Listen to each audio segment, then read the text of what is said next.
വടക്കുംനാഥൻ്റെ തേക്കിൻകാട്ടിലെ തൃശ്ശൂര് വടക്കുംനാഥൻ്റെ ജടയായ ആൽമരങ്ങൾ മുറിച്ച് താഴെയിട്ടപ്പോൾ നല്ല പച്ച കൊമ്പുകൾ, ഇലയുള്ള കൊമ്പുകൾ മുറിച്ച് താഴെയിട്ടപ്പോൾ ഒരു പ്രതിഷേധവും കണ്ടില്ല എന്ന് ഞങ്ങൾ കഴിഞ്ഞ ദിവസം വീഡിയോ സ്റ്റോറിയിൽ പറഞ്ഞതാണ്. സ്ഥിരം പ്രതിഷേധിക്കുന്ന നീലാണ്ടന്മാരോ പരിസ്ഥിതിവാദികളോ ജയശങ്കരൻ വക്കീലന്മാരോ മറ്റു ഗ്രൂപ്പുകളോ പണ്ടൊരു ഉണങ്ങിയ കൊമ്പ് മുറിച്ചപ്പോൾ പ്രതിഷേധിച്ച സംഘപരിവാറോ ഒന്നും രംഗത്ത് വരാതെ പ്രധാനമന്ത്രി നരേന്ദ്രമോദിക്ക് വേണ്ടി ആൽമരങ്ങളുടെ കൈകൾ വെട്ടിമുറിച്ചു. ഒരു പ്രതിഷേധവും ആർക്കില്ല. പക്ഷേ എവിടെയും ഒരു പിടുത്തം വരും മര്യാദയുടെ ചെയ്താൽ. അത് ഹൈക്കോടതി ഇന്നലെ പിടിച്ചു. ഹൈക്കോടതിയുടെ 2-അംഗ ദേവസ്വം ബെഞ്ച്. ഭാഗ്യത്തിന് സന്ദർഭവശാൽ കൊച്ചിൻ ദേവസ്വം ബോർഡിന്റെ ഒരു ഹർജി, ഒരു കേസ് കോടതിയുടെ പരിഗണനയിൽ വരുന്നു. 2-അംഗ ബെഞ്ച്, ദേവസ്വം ബെഞ്ച്, അതായത് justice Anil K Narendran, justice G Girish എന്നിവരുടെ 2-അംഗ ബെഞ്ചിലേക്ക്, ദേവസ്വം ബെഞ്ചിലേക്ക് വേറൊരു ഹർജി വരുന്നു. കാരണം കൊച്ചിൻ ദേവസ്വം ബോർഡിന് പല കേസുകൾ കാണുമല്ലോ. അതിലൊന്ന് വന്നപ്പോൾ അഭിഭാഷകൻ ഹാജരായി. കൊച്ചിൻ ദേവസ്വം ബോർഡിന് വേണ്ടി അഭിഭാഷകൻ ഹാജരായി. കോടതി കിട്ടിയ അവസരമല്ലേ, കോടതി ജസ്റ്റിസുമാർ ചോദിച്ചു, അല്ല നിങ്ങളുടെ അനുമതിയോടെയാണോ, അതായത് കൊച്ചിൻ ദേവസ്വം ബോർഡിന്റെ അനുമതിയോടെയാണോ ഈ തേക്കിൻകാട്ടിലെ ഈ ആൽമരങ്ങളുടെ കൊമ്പുകൾ മുറിച്ചു മാറ്റിയത്? അപ്പോൾ കൊച്ചിൻ ദേവസ്വം ബോർഡിന്റെ സ്വന്തം വക്കീല് എന്നുള്ള രീതിയിൽ എങ്ങും തൊടാതെ ഒരു മറുപടി പറയാൻ തുടങ്ങിയപ്പം ചെവിക്ക് പിടിച്ചു.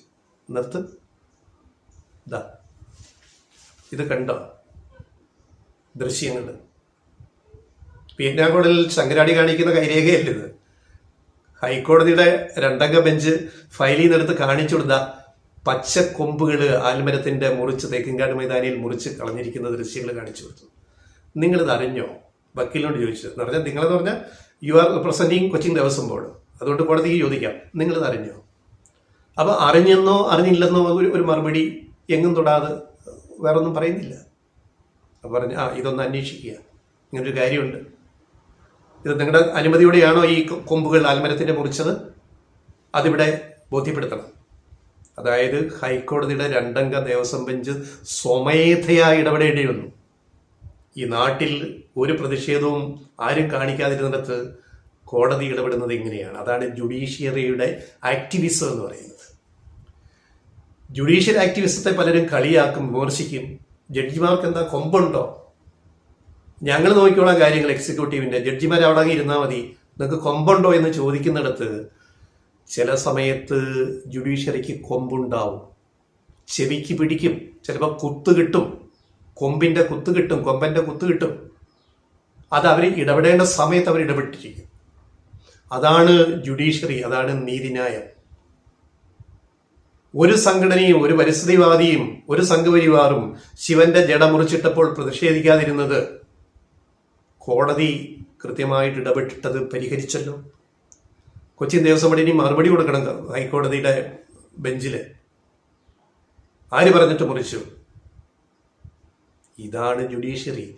അപ്പൊ ജുഡീഷ്യൽ ആക്ടിവിസം നമ്മൾ ക്ഷണിച്ചു വരുത്തുന്നതാണ്. നമ്മൾ ചെയ്യേണ്ടത് നമ്മൾ ചെയ്യാതിരിക്കുമ്പോൾ, എക്സിക്യൂട്ടീവ് ചെയ്യേണ്ടത് എക്സിക്യൂട്ടീവ് ചെയ്യാതിരിക്കുമ്പോൾ ജുഡീഷ്യറി ഇടപെടും. അതിന്റെ തെളിവാണ് നരേന്ദ്രമോദി പ്രധാനമന്ത്രിക്ക് വേണ്ടി തേക്കിൻകാട് മൈതാനിയിൽ ശിവന്റെ ജഡ എന്ന് വിശേഷിപ്പിക്കുന്ന ആൽമരത്തിന്റെ കൊമ്പുകൾ മുറിച്ചു കളഞ്ഞ സംഭവത്തിലുള്ള ഇപ്പോഴത്തെ ഏറ്റവും ഒടുവിലത്തെ ഈ കോടതിയുടെ നിർദ്ദേശം.